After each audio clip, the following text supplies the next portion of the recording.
"Sir, this area is for active members only," the front desk attendant said, barely looking up from her screen. Harold Westfield stood quietly at the entrance of Gracie Elite Academy, his worn hands resting on a wooden cane.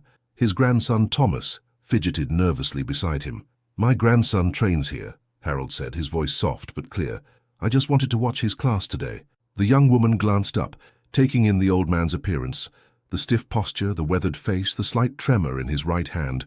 With a dismissive gesture, she pointed toward a small bench by the wall.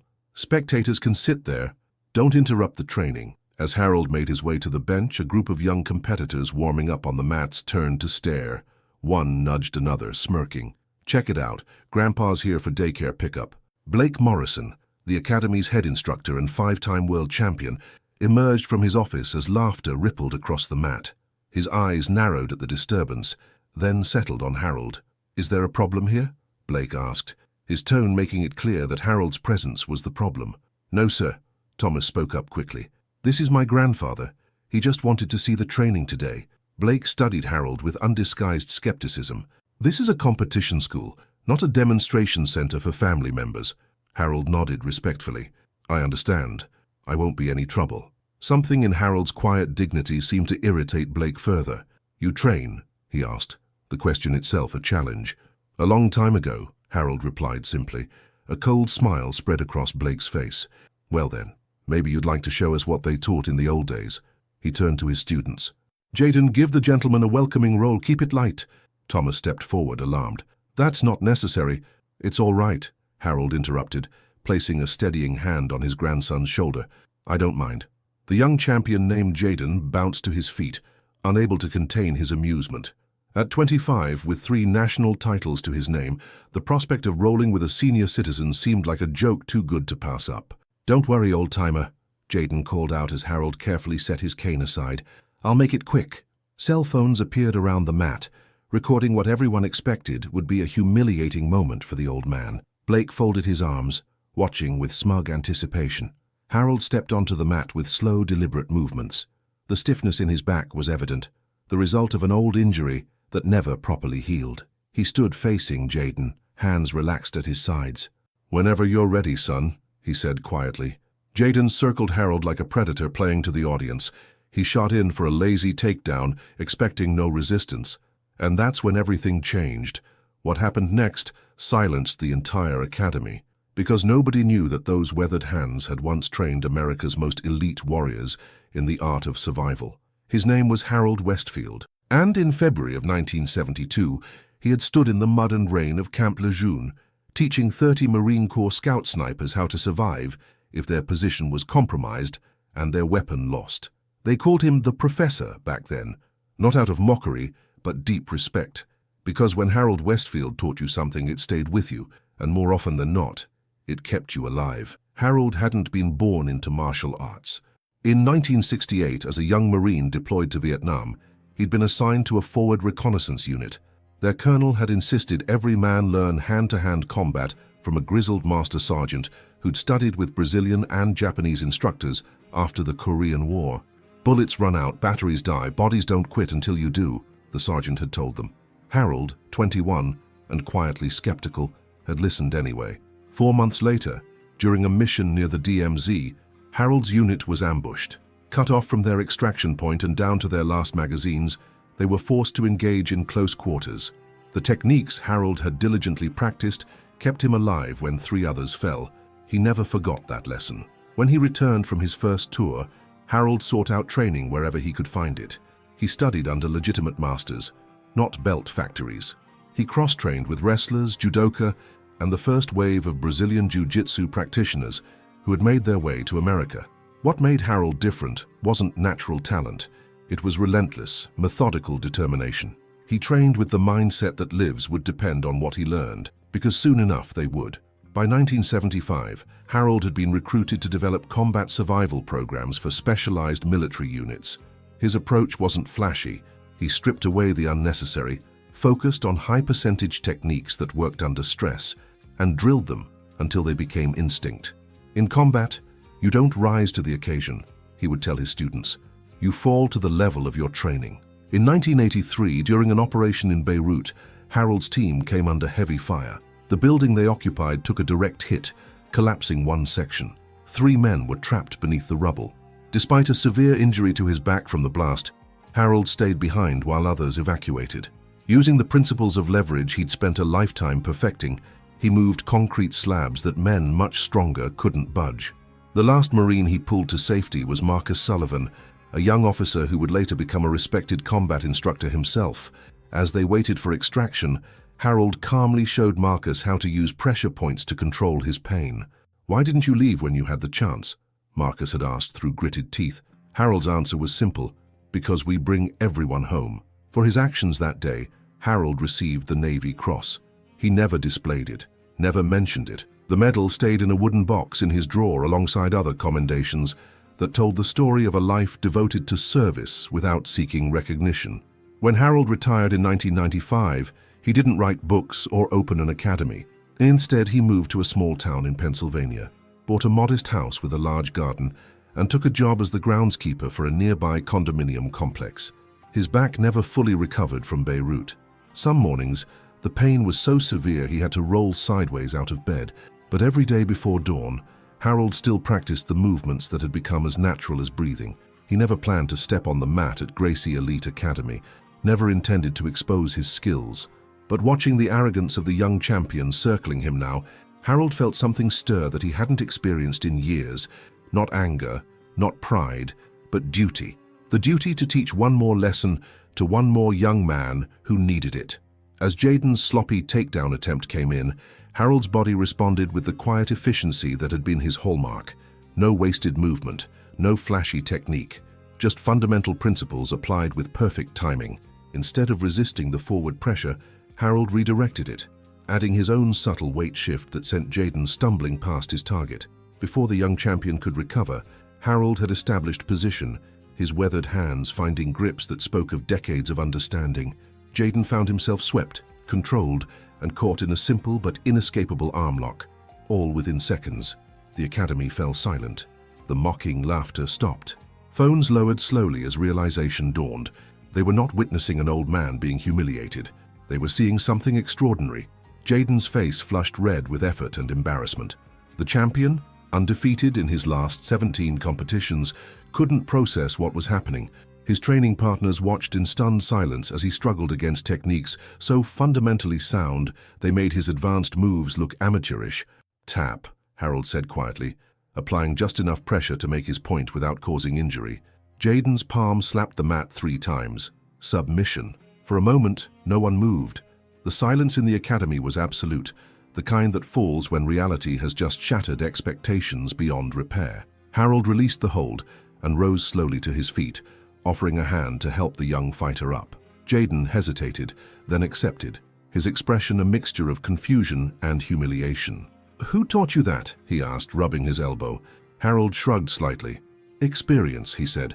Blake Morrison stepped onto the mat, his earlier smugness replaced by suspicious disbelief. "Lucky counter," he said dismissively. Jaden wasn't taking it seriously. Harold said nothing, simply turned to leave the mat. He hadn't come for confrontation. "Wait," Blake's voice hardened. "Since you think you know something, let's see you handle someone who's actually trying." Harold paused. "I didn't come here to fight," he said. "I came to watch my grandson." "Then why did you step on my mat?" Blake challenged, his pride wounded not just for Jaden, but for the academy's reputation. "No one walks into my school and shows up my students without consequences." Thomas moved forward, torn between pride in his grandfather and concern for what might happen next. "He was just defending himself," he protested. But Blake was already signaling to another black belt, a heavyweight competitor named Derek, with a reputation for aggressive submission hunting. "Let's see how your technique holds up against someone who isn't playing around." The atmosphere had transformed completely. The mockery was gone, replaced by tense anticipation. Students who had been laughing minutes before now watched with focused attention. Harold looked at his grandson, then at the exit, then back to the mat, where Derek now waited. He could walk away. No one here knew his history. No one here had any claim on him. But Thomas was watching, and Harold had spent a lifetime showing young men how to face challenges with dignity. With a slight nod, he stepped back onto the mat. Derek didn't waste time with circling or feeling out. He charged forward, using his superior weight and strength to crash into Harold like a freight train. The impact should have sent the old man sprawling. Instead, Harold seemed to absorb and redirect the pressure, using Derek's momentum against him. As the larger man drove forward, Harold established subtle controls that most observers wouldn't even notice. A grip here, a weight shift there, creating angles that disrupted Derek's balance before he even recognized what was happening. From the edge of the mat, a new voice suddenly cut through the tension. "My God," it said. Harold Westfield. All heads turned toward a man standing in the academy doorway, silver-haired, military-straight posture, despite his 60-plus years, wearing a black belt that had clearly seen decades of use. Marcus Sullivan, founder of the Combat Survival School and one of the most respected close-quarters combat instructors in military circles, stood perfectly still, his eyes fixed on Harold. "Master Sullivan," Blake said, surprise evident in his voice. "We weren't expecting you until next week's seminar." Marcus ignored him, walking straight toward the mat where Harold stood. "I'd know those transitions anywhere," he said, his voice thick with emotion. "They said you'd disappeared." Harold's expression remained neutral, but something flickered behind his eyes. Recognition, perhaps, or resignation. "Hello, Marcus," he said softly. "Do you know this man?" Blake asked, confusion evident in his tone. Marcus Sullivan turned to address the room, his voice carrying with the authority of someone who rarely needed to raise it. "Know him?" A short, disbelieving laugh escaped him. "This is Master Sergeant Harold Westfield, the man who developed the combat survival program that saved more special operators' lives than any weapon system in our arsenal." The revelation hung in the air like a physical weight. Harold Westfield, a name unknown to most in the room but spoken with reverence by Marcus Sullivan, stood quietly at the center of attention he had never sought. "I don't understand," Blake finally said, his voice stripped of its earlier condescension. "If what you're saying is true, why isn't he famous in the Jiu Jitsu world? Why haven't I heard of him?" Marcus smiled slightly. "Because men like Harold don't seek recognition. They just do the work that matters." An older student stepped forward, a retired Marine named Rodriguez who taught weekend classes. "Wait, Westfield? From the Siri Combat Manual?" Marcus nodded. "The very same." Rodriguez turned to Harold with newfound respect. "Sir, we trained using your techniques in Afghanistan. That arm drag to rear strangle you developed saved my life in Kandahar in 2010. Harold acknowledged this with a slight nod, uncomfortable with the attention, but recognizing the significance of the moment to the younger man. Thomas moved closer to his grandfather, seeing him through new eyes. "Why didn't you ever tell me?" he asked quietly. Harold placed a hand on his grandson's shoulder. "Some things aren't meant to be talked about," he said. "They're just meant to be lived." The academy had transformed from a place of mockery to a space of unexpected reverence. Students who had been laughing now stood respectfully at the edges of the mat, processing that they were in the presence of someone whose work had influenced military combat training for decades. Marcus Sullivan stepped onto the mat, facing Harold directly. The two men, veterans of conflicts most in the room had only seen in movies, regarded each other with the quiet understanding that comes from shared experience. 20 years, Marcus said. 20 years I've been looking for you." Harold's eyes showed a hint of emotion for the first time. "I was done with that life, Marcus." "And yet here you are," Marcus replied, gesturing to the mat beneath their feet, "still teaching lessons to those who need them most." Blake Morrison cleared his throat. "I'd like to see it," he said, his tone now respectful. "If you're willing, sir." Not as a challenge, as a student. All eyes turned to him in surprise. "If you truly develop the techniques Master Sullivan describes, I'd consider it an honor to learn directly from the source." Blake removed his championship belt and set it aside, humbled by the recognition of his own ignorance. "Please." Harold looked at his grandson, then at Marcus, then back to Blake. He had not come here seeking students, had not wanted to step back into the world he'd left behind. But there was something in Blake's request that resonated with the teacher Harold had always been. "One demonstration," Harold said finally. "Then I go home to my garden." What followed was not a match, but a master class. Harold didn't just execute techniques, he explained the principles behind them. The subtle weight shifts that made strength irrelevant, the timing that transformed simple movements into devastating controls. The economy of motion that allowed a 72-year-old man with a bad back to neutralize attacks from a champion in his prime. After 15 minutes, Blake found himself caught in a simple control position, so basic it was taught to beginners, yet applied with such perfect mechanical advantage that no amount of strength or athleticism could overcome it. He tapped, not out of submission, but acknowledgement. As Harold released him and rose to his feet, the academy erupted in spontaneous applause. Not the raucous cheering of tournament victory, but the solemn recognition of witnessing true mastery. "I've trained with world champions," Blake said, his voice carrying across the now silent room. "I've never felt what I just felt. Like trying to fight water," Marcus finished for him. "That's what made him the best instructor we ever had. He doesn't overpower you. He simply makes your strength work against you." Harold stood quietly, accepting the acknowledgement with characteristic modesty. He had not sought this moment, but now that it had come, he recognized its importance not for himself, but for the younger generation represented in the room. "Jiu Jitsu isn't about dominating others," Harold said, addressing the students directly. "It's about mastering yourself, your ego, your fear, your limitations." He gestured to his own aging body. "When strength fades, and it will, understanding remains." He turned to leave, but Blake's voice stopped him. "Would you consider teaching here?" Blake asked.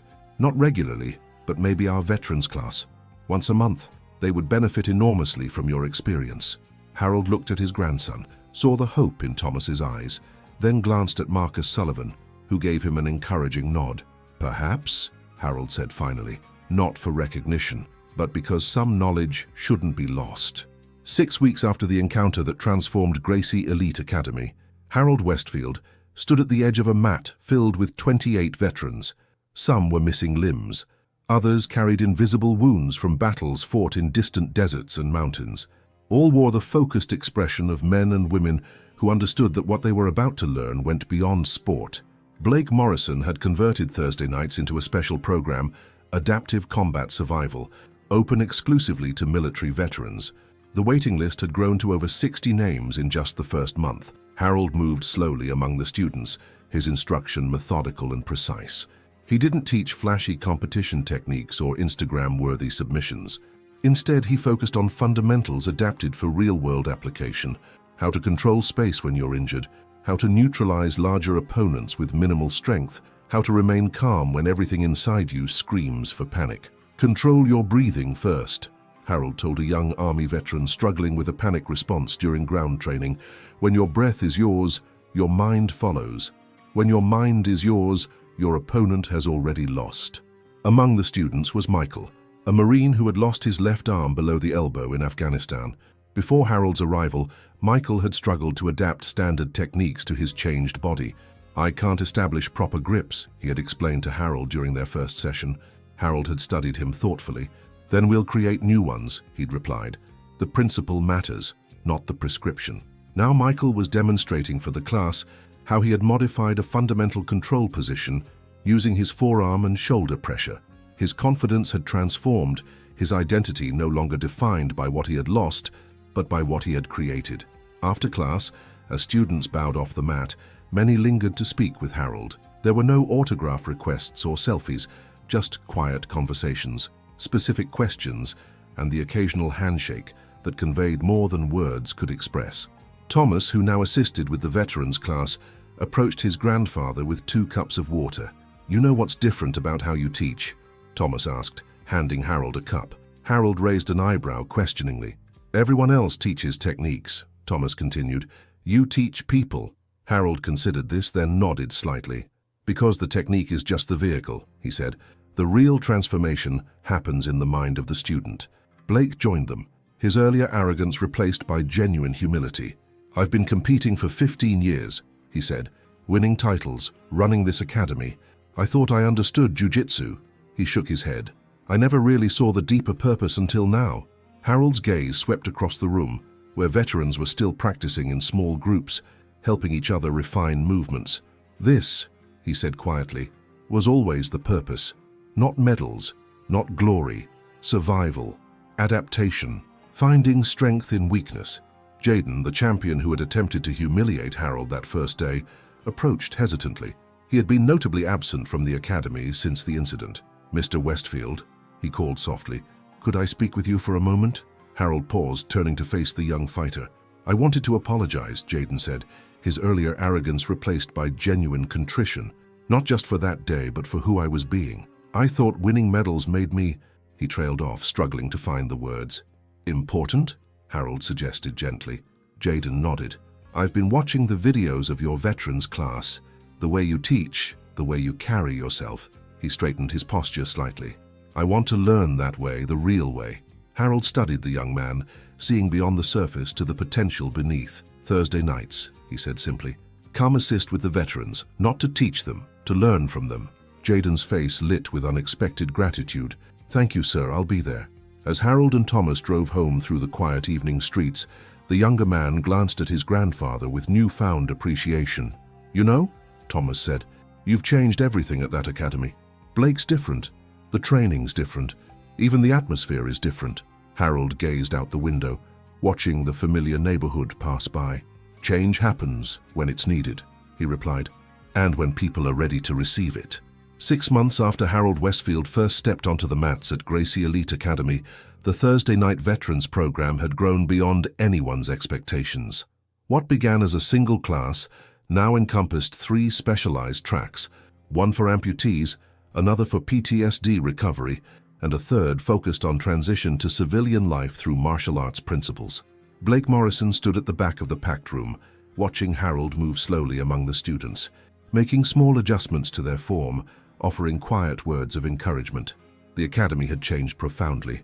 Competition trophies still lined one wall, but they no longer seemed to hold the importance they once did. Michael, the one-armed Marine who had once questioned his place in Jiu Jitsu, now assisted with the adaptive techniques class.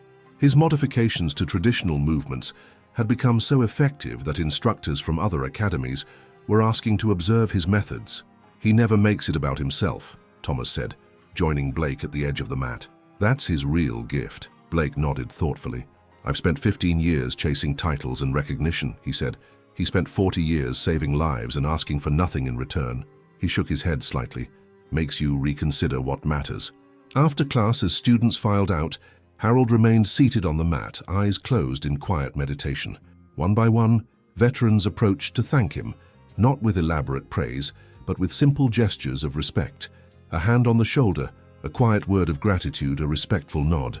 When the room had emptied, Harold opened his eyes to find Blake, Thomas, and Marcus Sullivan still present. I've been thinking, Harold said, rising slowly to his feet, his movement still carrying a grace that belied his age, about what happens next.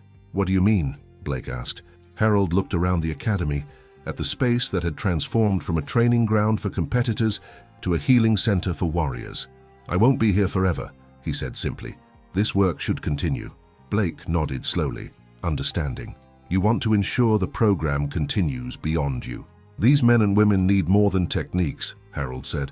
They need purpose, community, understanding, things that outlast any individual instructor. We'll make it permanent, Blake promised. A formal program with proper funding, dedicated space. Harold shook his head slightly. No names, no monuments, just the work itself. 3 months later, a small ceremony was held at Gracie Elite Academy. No press was invited. No social media announcements were made. Just a gathering of those whose lives had been touched by the quiet revolution that had started with an old man being mocked on a mat. In the center of the academy, Blake unveiled a simple wooden plaque. It bore no name, no dates, no grandiose claims, just an inscription in clean, elegant script. The strongest warriors are those who lift others. Honor the quiet ones. Harold stood at the back of the room, uncomfortable with the attention, but understanding the importance of the moment. Beside him, Thomas watched with pride as veterans, some missing limbs, others bearing invisible scars, filled the academy. Michael approached Harold with something clutched carefully in his hand. We wanted you to have this, sir, he said, opening his palm to reveal a simple braided bracelet made of black cord. Everyone in the program has one. It reminds us that strength isn't just what you can grip, it's also what you can let go of. Harold accepted the token with a nod, unable to speak past the unexpected tightness in his throat. As twilight settled over the academy, Harold walked alone through the empty space. His fingers traced the edge of a mat where so many had found new purpose. His eyes lingered on the simple plaque that bore no name, but carried his deepest belief. He thought about the journey that had brought him here, from the battlefields of Vietnam to the garden of his modest home, to this unexpected final chapter. He had never sought recognition, never wanted accolades, had been content to live quietly with his memories and his roses. But sometimes, the world finds you anyway. Sometimes, Your greatest service comes when you least expect it, in forms you never anticipated. Outside, Thomas waited by the car. Ready to go home, Grandpa? Harold nodded, taking one last look at the academy, at the legacy that would continue not because of who he had been, but because of what he had helped others become. Yes, he said quietly, I'm ready. Some men spend their lives chasing glory, collecting medals and trophies to prove their worth to the world. Others, like Harold Westfield, simply do what needs doing, planting seeds, tending growth, finding purpose in service rather than spotlight. And in the end, it's these quiet ones who leave the deepest mark, not because they demanded recognition, but because they deserved it. How many Harold Westfields do we pass every day, never recognizing the quiet mastery hidden beneath humble exteriors? How many veterans carry skills, wisdom, and honor that our fast-paced world fails to see? The greatest teachers often don't announce themselves. The most profound wisdom rarely comes with spotlight attached. True strength doesn't need to prove itself. It simply is. If this story touched something in you, take a moment to look differently at the quiet ones in your life. The grandfather whose past remains largely untold. The neighbor who never boasts but always helps. The veterans whose sacrifices remain private, but whose service shaped our world. Share in the comments below someone in your life who, like Harold, carries wisdom or skill that often goes unrecognized. Let's honor the quiet ones together. And if these stories matter to you, if you believe in celebrating humility over hubris, substance over spectacle, subscribe and enable notifications. There are more humble heroes waiting to be remembered, more quiet dignity deserving recognition. Not because they ask for it, but because the world is better when we notice.